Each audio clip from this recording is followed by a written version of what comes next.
Amen. Merci Seigneur. Heureux de t'avoir avec nous. Que le Seigneur te bénisse pour ce message et que l'Église soit bénie. Prenons ce que le Seigneur a pour nous ce matin. Amen. Merci pour vos prières. Ça me touche particulièrement parce que ça fait depuis que j'ai 16 ans, je suis dans cette église. Donc merci beaucoup pour vos prières et je vais faire en sorte d'honorer le Seigneur par ce message. Avant juste de commencer, je vous invite à fermer les yeux. Père éternel, merci. Saint-Esprit, viens toucher nos cœurs, viens nous donner vraiment ce goût de pouvoir entendre, écouter ce que tu veux nous dire dans tes écritures, Seigneur Jésus. Et permets, Seigneur, utilise ma bouche, Seigneur, pour pouvoir vraiment proclamer ta bonne nouvelle, Seigneur Jésus, et que rien ne soit retranché, Seigneur Jésus. Car, Seigneur, sa parole, tu l'as écrite, tu l'as voulu pour que ton Église l'ait pour tous les temps, jusqu'à ton retour, Seigneur Jésus. Et je te prie que l'on puisse vraiment, ce matin, être interpellé par ce que tu veux nous dire. Alors, sang de chacun de nos cœurs, Seigneur, dans ton nom, nous t'avons loué et adoré, et nous te glorifions, Seigneur Jésus. Amen. Alors, je vous invite avec moi à lire un passage dans Éphésiens 3, donc du verset 1 à 13. Et je vais lire maintenant. Moi, je lis dans la version NBS. À cause de cela, moi, Paul, le prisonnier de Jésus-Christ, pour vous, les non-juifs, si du moins vous avez entendu parler de l'intendance, de la grâce de Dieu qui m'a été accordée pour vous, c'est par révélation que le mystère a été porté à ma connaissance, comme je viens de l'écrire en quelques mots. En lisant cela, vous pouvez comprendre l'intelligence que j'ai du mystère du Christ. Ce mystère n'a pas été porté à la connaissance des fils des hommes dans les autres générations, comme il a été révélé maintenant par l'Esprit à ses saints apôtres et prophètes, à savoir que les non-juifs ont un même héritage, sont un même corps, et participent à la même promesse en Jésus-Christ, par la bonne nouvelle dont je suis devenu ministre, selon le dessein de la grâce de Dieu, qui m'a été accordée par l'opération de sa puissance. À moi, le moindre de tous les saints, cette grâce a été accordée d'annoncer aux non-juifs, comme une bonne nouvelle, la richesse insondable du Christ, et de mettre en lumière pour tous la réalisation du mystère caché de tout temps en Dieu, le Créateur de tout, afin que la sagesse de Dieu, dans sa grande diversité, soit maintenant portée par l'Église à la connaissance des principats et des autorités dans les lieux célestes, selon le projet éternel qu'il a réalisé en Jésus-Christ notre Seigneur. C'est en lui, par sa foi, que nous avons l'assurance nécessaire pour nous approcher de Dieu avec confiance. Je vous demande donc de ne pas perdre courage à cause des détresses que j'endure pour vous. Elles sont votre gloire. Jusqu'à là, la parole de Dieu. Alors, pour juste avoir des petits éléments de contexte, c'est durant sa première captivité à Rome que Paul, donc entre les années 61 à 62, que Paul a rédigé cette lettre. On essaye d'imaginer qu'il est en prison. Il a écrit cela. C'est rempli vraiment de pleines de paroles, de connaissances pour son Église. Il prépare son Église à travers cette lettre-là. Donc, il est emprisonné à cause de quoi? De son ministère. Et qui est en fait d'annoncer la bonne nouvelle, notamment parce qu'il annonce le salut aux païens. Quand il parle des non-juifs, il parle des hommes qui ne sont pas encore à Dieu. Et cela, ça va susciter vraiment une opposition dans le peuple juif. Et dans le 3e et dernier chapitre, son épître aux Éphésiens, l'apôtre Paul va parler concernant le mystère. Il parle du mystère de Christ, mais c'est aussi le mystère de l'Église. Mais c'est aussi là qu'il se nomme aussi le prisonnier de Jésus-Christ. Et ça, on va essayer de le comprendre pourquoi il dit cela. Alors, on va commencer avec le premier point qui est Jésus-Christ, un secret qui ne peut être retenu. Le mystère du Christ nous a été communiqué afin que cela ne soit plus un secret. Par ce mystère qu'est Christ, il ne peut être retenu et ce message, il doit être diffusé. Il doit être transmis, annoncé. Et ce secret doit être largement aussi être annoncé par notre Église. Et je veux vraiment croire que notre Église est mise en tant que enfants de Dieu, en tant que témoins de la bonne nouvelle, nous puissions vraiment se rappeler de notre responsabilité. Je vais juste relire avec vous ce qu'il a dit. À cause de cela, moi, Paul, le prisonnier de Jésus-Christ. Quand il dit ça, je trouve ça très fort. Parce qu'il parle d'être esclave de Christ. Il a choisi de se placer dans la confiance de ce Dieu qu'il a choisi, qu'il a connu. Et si on peut peut-être se rappeler un peu de l'histoire de Paul, comment il s'appelait avant? Peut-être qu'il y a les jeunes, est-ce que vous savez? Saul de Tarse, c'était son nom. Et souvent, moi, je lisais ce texte-là, je dis, mais en fait, Paul, c'était un terroriste, en fait, des chrétiens. Mais si on devait dire un mot plus clair, c'était un terroriste. Il venait massacrer les chrétiens, les tuer, parce qu'en fait, tout simplement, on le dérangeait. Parce que ce mystère qu'est Christ, il ne peut être révélé encore, comme on l'a dit. Et on va juste relire ensemble dans Actes 9, 17. Donc, sur le chemin de Damas, Paul marche et Dieu se révèle à lui. Et là, il y a dans le passage 9, on va juste le lire ensemble. Ananias partit lorsqu'il fut arrivé dans la maison. Il posa les mains sur lui et dit, « Saoul, mon frère, le Seigneur Jésus qui t'est apparu sur le chemin par lequel tu venais m'a envoyé pour que tu retrouves la vue et que tu sois rempli d'Esprit Saint. » Au même instant, il tomba de ses yeux comme des écailles et il retrouva la vue. Il se leva et reçut le baptême. Et après avoir pris de la nourriture, il retrouva ses forces. Ce texte-là, chaque fois que je le lis, ça me fait trembler tellement de comment on peut passer d'une personne qui a été... Est-ce que vous comprenez un peu dans l'imaginaire là, parce que des fois, quand on lit les Écritures, on lit ça hyper rapidement.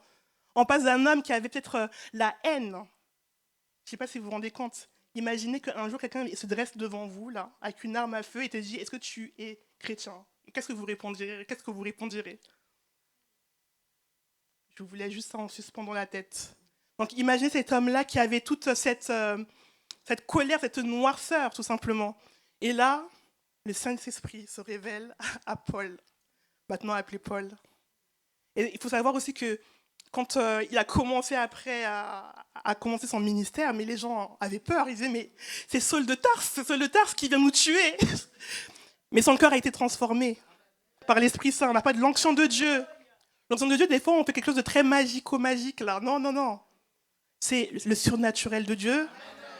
Et c'est lui qui nous remplit. Et maintenant, pour nous, les croyants d'aujourd'hui, c'est Jésus-Christ, c'est recevoir Jésus-Christ. C'est ça qu'on avait dit de manière très, très simple.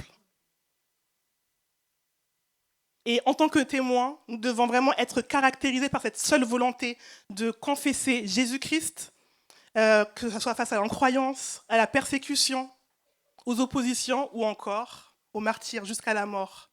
Là encore, la semaine là, qui s'est passée, il y a une émission qui s'est passée sur France 2.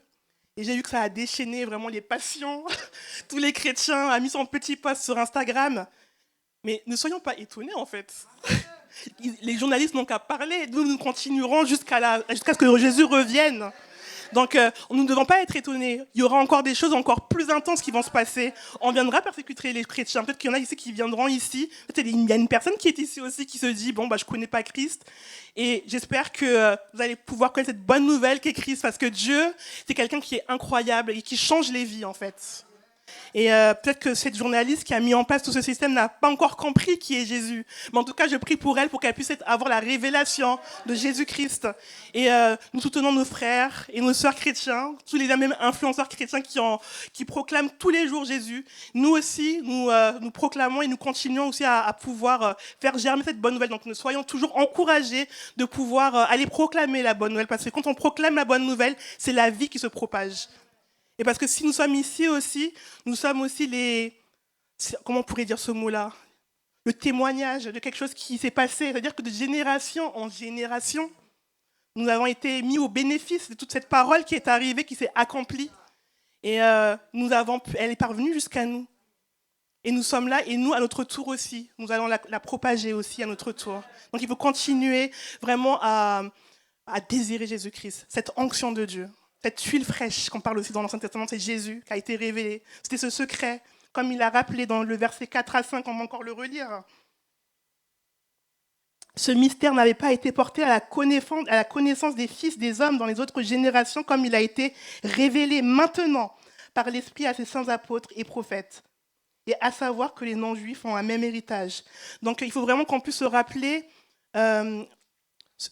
qu'est-ce qu'être un martyr aussi? Cette question de... Des fois, quand je pose la question, est-ce qu'on prend le sens de ce mot? C'est quand même très fort. Un jour, je me suis vraiment posé cette question-là, mais c'est quelqu'un qui, comment on pourrait... Donc, vous savez, dans le vocabulaire néo-testamentaire, il y a beaucoup ce terme qui est utilisé concernant le témoignage. Et un martyr, c'est quelqu'un qui meurt en témoignant de Jésus-Christ jusqu'à sa mort. C'est des réalités. Il y a des pays actuellement, il y a des missionnaires qui sont envoyés, qui partent et qui vont proclamer la parole. Et des fois, on va leur dire, en qui est-ce que tu crois? Des fois, peut-être que la chair, l'émotion, on va peut-être se dire, je crois en Allah, parce qu'on a peur d'être tué. Mais cette vérité qui a été révélée devrait juste pouvoir suffire, juste à dire, Jésus-Christ, jusqu'à ma mort, je me tiens devant toi, devant ta porte. Et je désire de pouvoir être dans tes parvis jusqu'à la fin, jusqu'à ce que tu reviennes, Seigneur. Et on a ce bel exemple avec Étienne. Et dans Actes 22, 20, qui était vraiment pour moi un exemple aussi d'un martyr qui est mort et qui a gardé cette foi jusqu'au bout. Et qui s'est écrit, et lorsqu'on a répandu le sang d'Étienne, ton témoin, j'étais moi-même présent. Je les appréciais, je gardais même les vêtements de ceux qui l'ont supprimé. C'est Paul encore qui s'adresse en parlant de son bien-aimé. Mais l'exemple même du martyr, c'est Jésus-Christ. Dans Apocalypse 22, 1, du verset 5 à 6, il est écrit, et de la part de Jésus-Christ, le témoin fidèle, le premier-né d'entre les morts, et le chef des rois de la terre, à celui qui nous aime, qui nous a délivrés de nos péchés par son sang, et qui a fait de nous un royaume des prêtres pour son Dieu et Père. À lui la gloire et le pouvoir à tout jamais. Gardons vraiment cette promesse de pouvoir avoir cet exemple en vision, de se dire, quand on est témoin de la bonne nouvelle, c'est jusqu'au bout. Et que personne ne doit venir nous faire vaciller, ni d'un iota, ni de rien du tout. Donc on va passer au deuxième point. Cette promesse, ce mystère qui a été maintenant révélé, ce n'est pas seulement une promesse qui est pour nous les croyants, ça ne servira à rien, mais elle est pour les non-juifs aussi. Et même ces personnes-là prennent part aussi au peuple de Dieu. Parce que Dieu, il a quelque chose à vouloir révéler à ceux qui ne le connaissent pas, ce mystère, cette connaissance. Dans le verset 2, Paul y parle d'une intendance. Si du moins vous avez entendu parler de l'intendance de la grâce de Dieu qui m'a été accordée pour vous, il parle vraiment d'une charge à transmettre. Moi, ce qui me bluffe, c'est que Paul, vraiment, il a compris automatiquement qu'il a rencontré ce Seigneur, cet esprit, il est venu, il s'est révélé à lui. Et il a compris qu'il avait une charge à transmettre. Et trop souvent, dans nos églises, on vient dimanche après dimanche, on a écouté notre petite louange, voilà. Ah, ça m'a fait du bien. Mais qu'est-ce qu'on fait de cela, en fait? Normalement, en tant que croyant, si on a rencontré vraiment Christ, vraiment on l'a connu, on doit avoir ce cœur pour aller la transmettre, de pouvoir aller l'annoncer, peut-être autour de nous, autour de nos collègues, de nos voisins aussi. On ne peut pas rester comme ça, statique. Il doit y avoir une vie qui se porte. Et on doit la porter, on a cette responsabilité. Et après encore, au verset 4 et 5, il continue. Vous pouvez comprendre l'intelligence que j'ai du mystère du Christ. Ce mystère. C'est ce mot, ce mystère. Peut-être qu'à l'époque, encore, ils n'avaient pas encore bien compris et saisi qui était Jésus-Christ. Mais Dieu avait déjà mis des indices et il a été révélé de manière pleine pour nous aujourd'hui, afin que nous puissions le découvrir. Et on peut passer à la slide suivante. Je voudrais juste parler d'un témoignage qui s'est passé quand on est parti en Ukraine. On était parti à un culte. Je ne sais pas si vous voyez, si je mets moi au milieu. Donc on est parti, c'était le premier culte qu'on a fait en Ukraine. Et déjà cette image-là, on était en hauteur et je vois ce drapeau avec cette croix de Jésus-Christ et de me dire, mais qu'est-ce que c'est beau en fait cette image. Et tu voyais ces croyants qui priaient et qui louaient le Seigneur. Et pendant ce moment-là, on a eu aussi un monsieur qui est venu témoigner. Je ne sais pas pourquoi, comme par hasard, nous, on est venus qu'une semaine. Pourquoi tout d'un coup ce message pour nous, c'était aussi pour... peut-être qu'on vient aussi vous l'apporter, je pense, moi je le crois. Et ils ont fait témoigner un ancien soldat. Non, c'est pas un ancien, il est soldat. toujours actif, il est ukrainien, il s'appelle Vladimir. Et il expliquait que quand il était dans les tranchées, dans la guerre avec ses amis, il y avait des chrétiens qui venaient jusqu'à là où ils étaient pour donner de la nourriture, pour donner de l'espérance. Et moi, j'ai dit, mais ils sont vraiment fous, ces chrétiens. Mais j'ai dit, c'est trop beau de faire ça, de partir avec cette ferveur pour Dieu, en fait, et d'aller là où sont ces soldats, en fait. Et ce monsieur-là, il expliquait que dans son colis, il avait comme un bracelet. Je ne sais pas si vous connaissez ces bracelets qui permettent pour l'évangélisation avec la croix, le cœur. Et en fait, il a perdu beaucoup d'amis qui sont décédés, et qui, même lui, ne comprenait pas pourquoi il était toujours vivant. Il nous a montré même des images avec des vidéos, avec des drones qui sont venus attaquer là où ils étaient, où ils se cachaient, en fait. Et ce monsieur a eu une brûlure à peut-être 3e degré, quelque chose comme ça. Et il a montré des photos quand il était à l'hôpital. Et on a vu qu'en 1 an, en fait, Dieu l'a réhabilité, en fait. Et cet homme-là a donné sa vie à Christ. Et il est venu témoigner à l'église de comment il a rencontré le Seigneur. Et là, j'ai dit, mais c'est incroyable. J'ai dit que même dans les temps de guerre, où tu es dans un petit trou, là, caché, parce que c'est ça qu'il était, il était dans un petit trou caché, quoi, dans le noir, on voyait même les photos, avec une boîte de conserve. Mais imaginez, en fait, parce que c'est vraiment trop grave. Et il a rencontré Christ, comme ça. Et après, là, du coup, il a rencontré une femme, il s'est marié. Mais ça, c'est quelque chose qui nous montre vraiment de comment le Saint-Esprit, il œuvre. Et on a besoin aussi de pouvoir laisser la place à l'Esprit. Est-ce qu'on entend Dieu dans ce que lui aussi, il veut nous dire? Moi, je crois vraiment que le Saint-Esprit, c'est vraiment nous écoutant. Dieu peut nous parler de ce que nous devons faire. Chaque personne a quelque chose à faire pour le Seigneur. Et nous devons vraiment être à son écoute. Et ce 3e point, donc, soyons l'Église missionnelle. C'était quelque chose que je voulais vraiment que vous gardiez en tête. Et je vais vous lire une citation de Daniel Lichty. Une communauté missionnelle, c'est une Église où chaque activité et département de l'Église est intentionnellement tourné vers l'extérieur, s'attendant à ce que des non-chrétiens soient présents de leur côté. Les chrétiens engagés reçoivent le soutien qui est nécessaire à leur ministère dans le monde. Et si nous sommes rassemblés encore aujourd'hui, c'est que ce mystère que Jésus nous a été révélé par des personnes, des missionnaires, des chrétiens qui sont venus nous l'apporter. Et que faisons-nous encore de cette nouvelle? Parfois, j'ai l'impression quand on parle, oui, que les missionnaires, c'est que des personnes particulières qui peuvent partir. Mais en fait, on est tous appelés à être des missionnaires. Et tout ce que nous faisons doit être tourné vers l'extérieur. Et moi, je prie vraiment qu'on puisse vraiment redécouvrir peut-être encore des choses dans la parole cachée. C'est vrai que Paul, il n'était pas juste là à l'église. C'est un homme d'action. Hein. Il était prêt tout le temps à partir. Donc nous devons aussi être dans cette action, en fait. Et Jésus-Christ l'a montré, tout simplement. C'était un homme qui prêchait la bonne nouvelle, qui partait dans les rues. Et qui fait ça déjà? Est-ce qu'on peut se rendre compte je pense que même pour des gens qui ne sont pas chrétiens, je peux comprendre ils disent mais c'est qui ces chrétiens, ils sont fous. Mais quand on rencontre l'onction de Dieu, c'est ça que ça produit en fait. On veut annoncer la bonne nouvelle. Et peu importe la manière dont ça peut être fait, tant que c'est Dieu qui vous guide aussi, que le Saint-Esprit nous montre clairement ce qui peut être fait.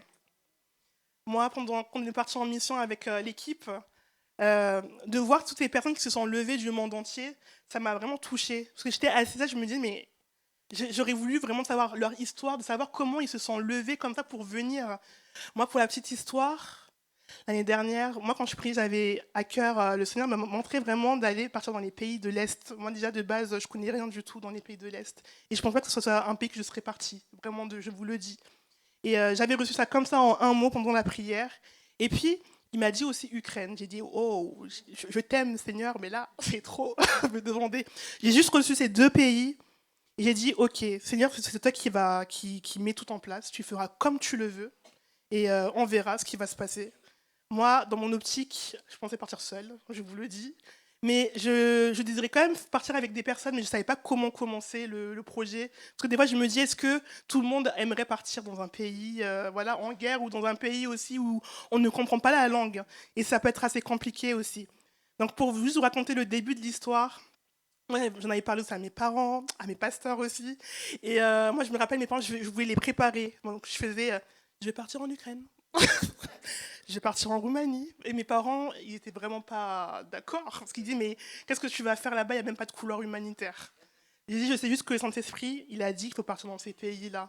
Et c'est vrai qu'après, nous, on est des amis en commun avec Stéphane, donc à la jeunesse. On est parti à un anniversaire, à une baby shower. Et pendant ce moment-là, moi, je racontais déjà à mes amis que je voulais partir en mission, parce que j'étais déjà partie l'année dernière en Roumanie. Et puis, bah, il y a Stéphane qui se dit j'aimerais bien venir. J'ai dit, mais ce qui était incroyable, ce qu'il ne savait pas, c'est que moi, j'avais fait déjà le premier entretien en anglais avec la femme en Roumanie, et elle m'avait dit que le projet, c'était des projets de construction, des choses avec les enfants, toutes les activités. Et moi, je me suis dit, je vais partir là-bas, je ne sais même pas faire du ciment déjà de base. Donc, comment je vais m'en sortir? Je ne sais pas, moi, du tout, comment on va monter ce projet.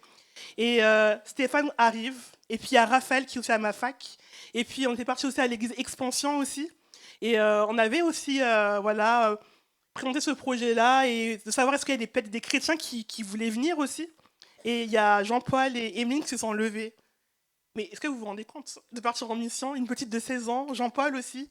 Et Jean-Paul, il a aussi quand même une maladie, tu as un problème de santé. De partir comme ça, il faut savoir que c'est pas tout le monde, je pense, qui l'aurait fait. Vraiment. Donc ça, je veux rendre gloire à Dieu, c'est Dieu qui a permis ça, vraiment. C'est Dieu qui a permis. Et tout s'est bien passé là-bas. Dieu a levé. J'ai vu Jean-Paul, moi, quand ça m'a encouragé de le voir, il faisait chaud, les amis. Il faisait 40 degrés, je sais pas, entre 30, allez, j'abuse. Il faisait 30, 30, 32, mais il faisait chaud quand même, il y avait des fortes chaleurs. Et d'aller construire des bâtiments sous la chaleur, avec ce problème de santé, c'est pas évident. C'est vraiment pas évident. Et de le voir se lever le matin, de partir, jouer, c'était tous les jours. Hein. C'était pas, il y avait que le week-end, le jour de repos. Donc c'est vraiment l'onction de Dieu qui a permis ça. Donc je voulais vraiment témoigner de cela.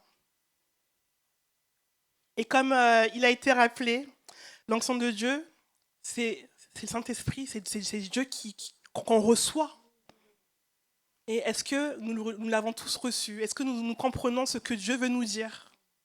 C'est quelque chose que je veux vraiment vous laisser à l'esprit. Ces mots qu'on a pu voir sur est-ce que je prends part à ce que Dieu veut que je fasse? Est-ce que je suis dans la volonté parfaite de Dieu? Et on peut passer à la slide suivante. En tant qu'Église de Jésus-Christ, Dieu, il a un projet pour nous. Dieu, il veut utiliser son Église avec les personnes qui la composent, chacun de vous, que nous soyons noirs ou blancs. Peu importe qui nous sommes, Dieu il veut nous utiliser, nous sommes un corps de Christ. Là, aujourd'hui, je vois une belle Église composée de jeunes, de moins jeunes aussi, nos aînés. Et ensemble, on forme cette Église-là. Et Dieu veut qu'on puisse faire des choses pour partir en mission, faire des choses même dans la ville. Et je suis contente de voir que, par exemple, au travers du pôle social Nouvel Espoir, il y a des choses qui sont faites chaque semaine au travers du comptoir alimentaire, des maraudes. Et je sais qu'il y a des personnes aussi qui évangélisent aussi les samedis et qui partent au franc aussi. Il y a maman Kikoudi qui part des fois le soir avec maman Ange qui partent le soir dans les quartiers du Val-Fouré pour aller proclamer la parole. Je ne sais pas si vous vous rendez compte, hein, qui vont sur le pont et qui vont annoncer la bonne nouvelle. Est-ce qu'on le fait tous? Qu'est-ce que Dieu nous appelle à faire en fait, tout simplement? Parce que je crois que Dieu leur a permis et leur a demandé de faire ça. Mais qu'est-ce que nous? C'est vraiment quelque chose qu'il faut se poser la question. Qu'est-ce que Dieu m'appelle à faire?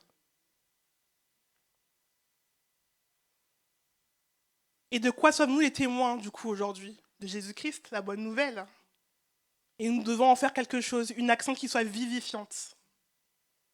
Et je vais juste vous lire ce passage dans Hébreu. Nous donc aussi, puisque nous sommes entourés d'une si grande nuée de témoins, rejetons tout fardeau et le péché qui nous enlace si facilement et courons avec persévérance l'épreuve qui nous est proposée. Les yeux fixés sur Jésus, qui est le pionnier de la foi, et qui la porte à son accomplissement. Au lieu de la joie qui lui était proposée, il a enduré la croix, méprisant la honte, et il s'est assis à la droite du trône de Dieu.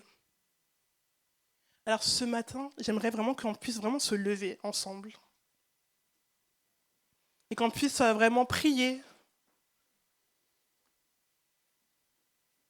Parce que je crois vraiment que nous sommes appelés à être des témoins de cette lumière qui est Jésus-Christ, ce mystère, comme on l'a vu, qui a été révélé.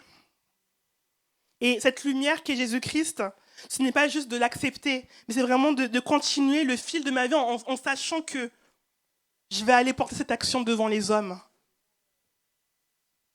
Et c'est là de produire une action. Cette image-là, je l'ai choisie tout particulièrement parce que pour moi, elle représente vraiment comme le Saint-Esprit et qu'on veut recevoir. et qu'on reçoit dans notre vie. Et qu'est-ce qu'on fait avec? Est-ce qu'on la saisit ou est-ce qu'on s'en écarte? Je vais juste inviter Eva à venir avec l'équipe pour se préparer. Et il y avait quelque chose qui m'était venu cette semaine vraiment en prière. Et parfois, il y a des personnes dans l'Église, on n'est pas vraiment pleinement dans ce que Dieu nous appelle à faire. Parfois par des problèmes qui sont dans la vie, des blocages des fois, parfois des manques de pardon aussi. Parce que vous voyez, tout ce qu'on a présenté aujourd'hui, c'est pas juste pour montrer waouh, qu'est-ce qu'elle a fait Samantha, qu'est-ce qu'il a fait Stéphane, qu'est-ce qu'il a fait Jean-Paul, mais c'est incroyable. Ça, on s'en fout de ça en fait. Excusez-moi le terme, hein. Mais c'est de montrer comment Jésus-Christ, il vient lever des personnes. Et cela doit vraiment produire quelque chose. Moi, je crois pas qu'on est parti là pour faire comme ça devant. Non. Sinon, j'allais pas partir. Hein. Ça m'intéresse pas. C'est pas nous le principal sujet là. C'est Jésus. Et quand on part là-bas, on est porteur de cette bonne nouvelle. Et on doit vraiment revêtir cela dans notre vie. Et moi, je vais proposer quelque chose ce matin. Je voulais pas le faire parce que je me dis qu'on aura un manque de temps, mais je sens qu'il faut qu'on le fasse. Moi, je voudrais proposer, s'il y a des personnes qui le peuvent et qui sont en état, vous pouvez vous mettre à genoux. Ou sinon, vous pouvez rester debout, comme vous le souhaitez. Et il y avait vraiment ça qui m'est venu dans la semaine quand j'ai prié, des manques de pardon. Des manques de pardon. Vous savez comment on reconnaît les disciples de Jésus-Christ? À l'amour que l'on porte les uns envers les autres. Ce n'est pas normal qu'aujourd'hui, dans des églises, il y ait des frictions. Ce n'est pas normal qu'on ait des cœurs qui soient encore dans cet aveuglement et d'être dans la médisance aussi. Je veux dire les choses aussi. Hein. Ou que dans les églises, il y a des abus aussi. C'est pas normal. Hein. Je veux vraiment le redire. Je pense qu'il y a des personnes, vous voyez la jeunesse que vous avez vue, toutes ces filles-là, elles ont vécu des choses magnifiques avec le Seigneur. Et moi, j'ai vraiment envie de les encourager parce que c'est des belles personnes. Et... Excusez-moi. Il y a Chloé qui est là devant. Je ne vais pas dire son témoignage parce que moi, ça me touche tout particulièrement parce qu'elle est là devant. Je sens que je dois quand même le dire. Et je veux vraiment que Dieu l'encourage. Parce que des fois, vous savez, on ne vit pas des choses faciles, en fait. Et là, elle est debout, elle est devant. Là, quand je l'ai vu louer, là, vous ne savez pas ce que Dieu a fait dans sa vie. Hein. En 2 semaines, il a fait un retournement. Il lui a redonné la vie, la joie. Que ce soit Kimberley, Dara, Manoa, Kélia, Augustine, Gabi.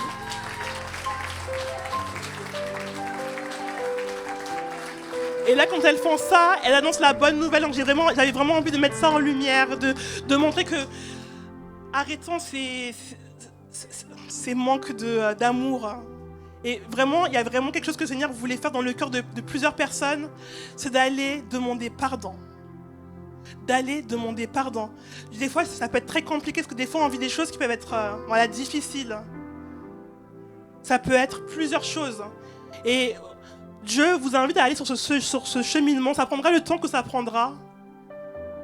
Mais il faut aller aussi dénoncer des fois certaines choses. Et il faut aller parler quand il y a des problèmes. C'est pas normal qu'on vienne à l'église et qu'on ait des moments où on est comme un manque de pardon. Des fois, il y a des choses qui sont passées il y a 10 ans, il y a 5 ans. Et quand Jésus va revenir, est-ce que vous pensez vraiment que notre Seigneur, tel que lui-même, il nous a tout pardonné en fait? Même des choses qu'on fait de tellement horribles parfois. Moi, je ne suis pas parfaite, hein, j'ai fait des choses aussi. Mais Dieu, il a trouvé grâce pour une pauvre jeune femme de pouvoir me lever là devant vous pour vous témoigner cela. Et je vous invite vraiment à ce que la joie du Seigneur soit vraiment votre force. Si tu es venu avec l'esprit fatigué, eh ben retrouve la vie. Si tu es venu sans la joie, que le Seigneur vienne te réhabiter la joie. Parce que notre Dieu, c'est ça que l'onction de Dieu fait. Il donne la joie, il donne la paix, il donne la lumière. C'est pas la tristesse. Et s'il y a des choses que tu n'arrives pas à dire, eh ben va voir un frère ou une sœur. Ou nous, il y a les équipes qui sont là. Et pendant ce moment-là, j'aimerais vraiment que vous puissiez juste prier et que le Seigneur vienne décoincer ce qui ne va pas. Cette tristesse, cette paix qui doit venir de l'esprit et que seul Dieu donne. Donc maintenant, on va prier ensemble.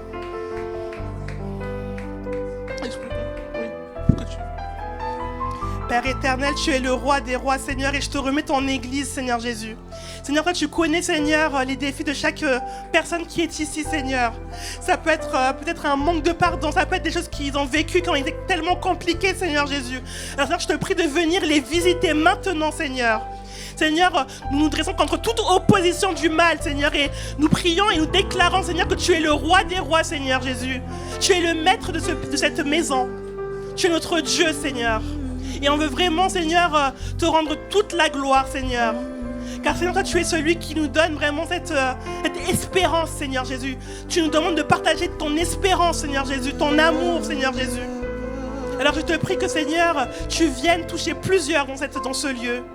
De la manière dont tu sais faire, de manière calme et douce, Seigneur Jésus. Alors je te prie vraiment que les cœurs puissent vraiment être disposés à recevoir ton onction. Peut-être qu'ici, il y a des personnes qui ne connaissent pas Jésus. Et je prie que vraiment vous puissiez faire cette rencontre merveilleuse de qui est ce Dieu qui vient libérer les captifs, ce Dieu qui vient libérer les vies, qui vient libérer les cœurs. Et que ta tristesse se transforme en joie. Alléluia Jésus, merci pour qui tu es.